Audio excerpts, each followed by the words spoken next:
What's up? This is the truth behind the beef between Lil Wayne and Gillie the Kid. And everybody's gonna say, well, we know all that happened. But do you? Do you really? Well, here we go.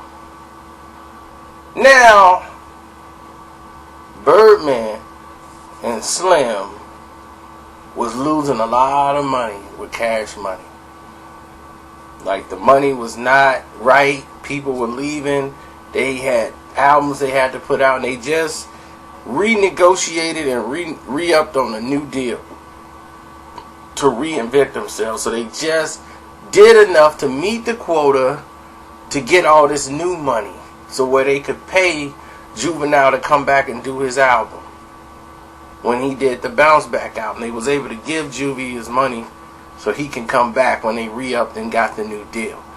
Now, once they did that with the obligation and Universal gave him this big money, Birdman knew he was going to have some decisions to make. So he was trimming the fat around Cash Money, because a lot of people saw what was going on. They like, look, man, we ain't getting this money, and we making these songs talking about we millionaires and billionaires, and we ain't got I ain't got $1,000 right now, and I'm still in Magnolia. So decisions had to be made, and people had to be cut out, and they had to reinvent the company and put Lil Wayne in the front. And once Lil Wayne was put in front, everything changed from there. Lil Wayne is the boss. So now Cash Money Records had just changed their whole everything, their whole existence. And now they restructured the company, and they're saying Lil Wayne is the boss of the company now. It's all about Lil Wayne. Baby, like, I'm not in control of nothing. Which is a lie. Slim and Baby always was the boss of the company. And while they're making millions upon millions of dollars, everybody else is just working on salary. They have no knowledge as to what they're doing. Now,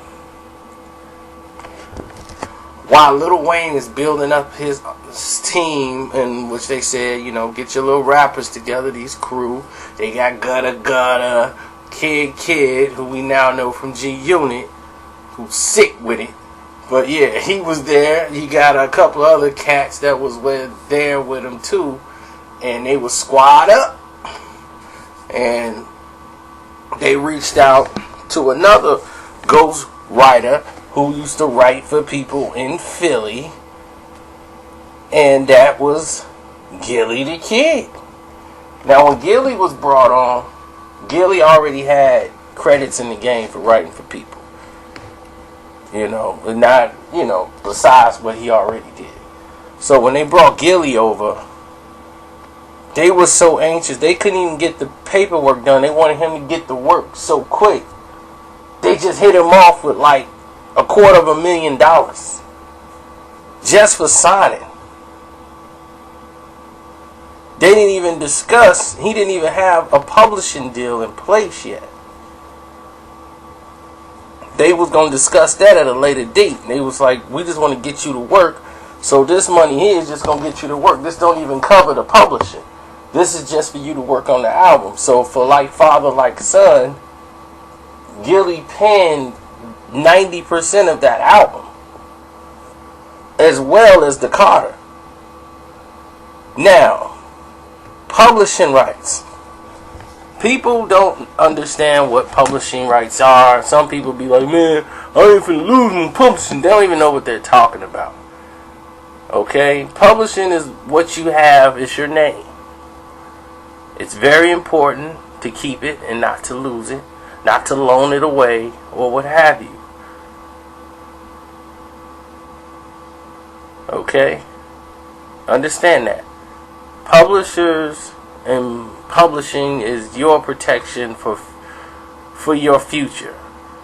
Okay? You will get paid off songs you've done in the past. You will get paid royalties, okay, on derivative incomes. You know, you got the history of this business, it has been people who have been crooks, who have generated millions and have never recorded a song. Of people like James Brown, countless black artists, just to name a few. But people don't understand publishing all the way. And that's where they get into traps. Because what they do is they're very slick because they came up with the game, so they know the rules. This is a game to make them rich, not you. As long as you're performing, you will make money.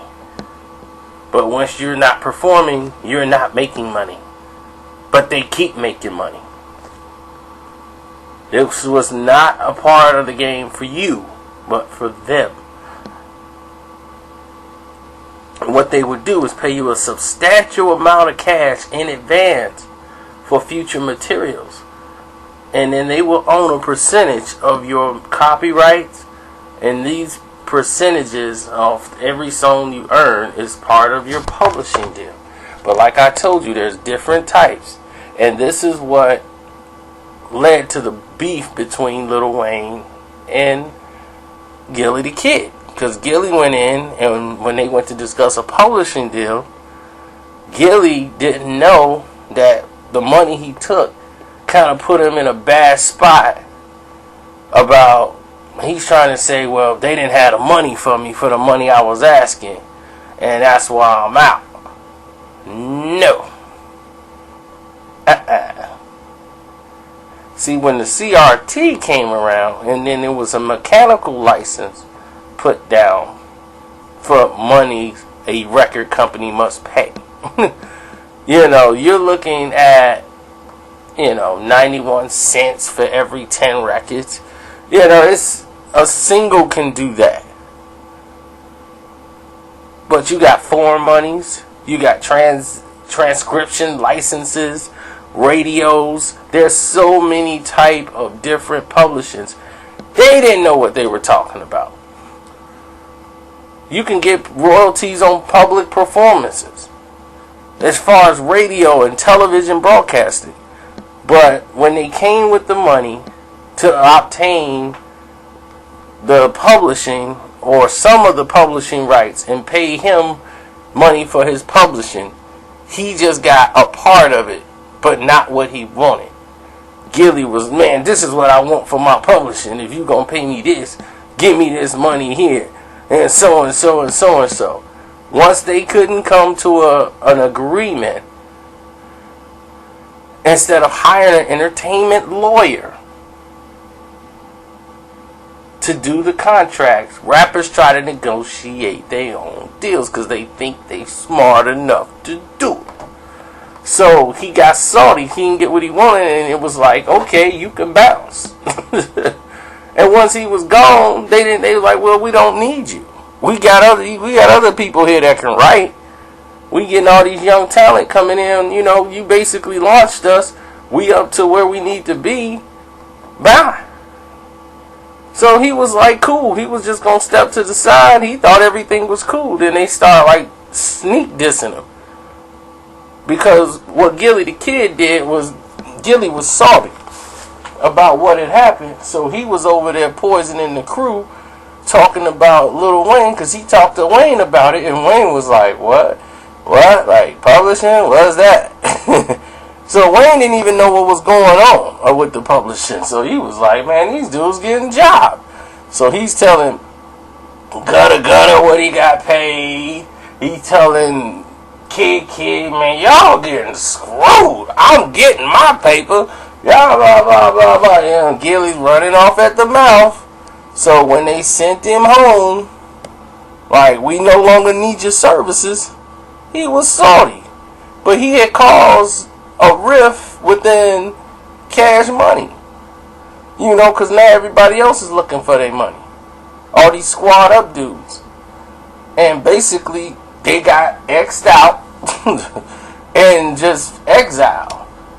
And just left to obscurity, all because of Gillie the Kid. And he's running off at the mouth like, I was never going to put all this out here until y'all decided to diss me. So now Gillie's feelings hurt because they dissed him in public. But Gillie been going around saying stuff out his mouth, talking sideways, and causing a disruption within Squad Up and Cash Money. He going around running off at the mouth talking about what they should be getting. But he don't feel he was wrong. And he was waiting to diss them. He was so waiting to diss them. And it's like, for what? Because he took the money. So it wasn't like he could drop an album. They would have been eating, a baby would be eating off his album if he dropped it. So he would have to sit on the shelf, wait until wait until everything fade out. Only thing he could do is drop mixtapes. Have you seen a Gillie the Kid album? So of course you heard Problem Solver. Then you start hearing all this canon. But this is what the beef was all about. Royalties and running off at the mouth. But Wayne found a new writer from Toronto. And the rest was history. And that's it. I'm out.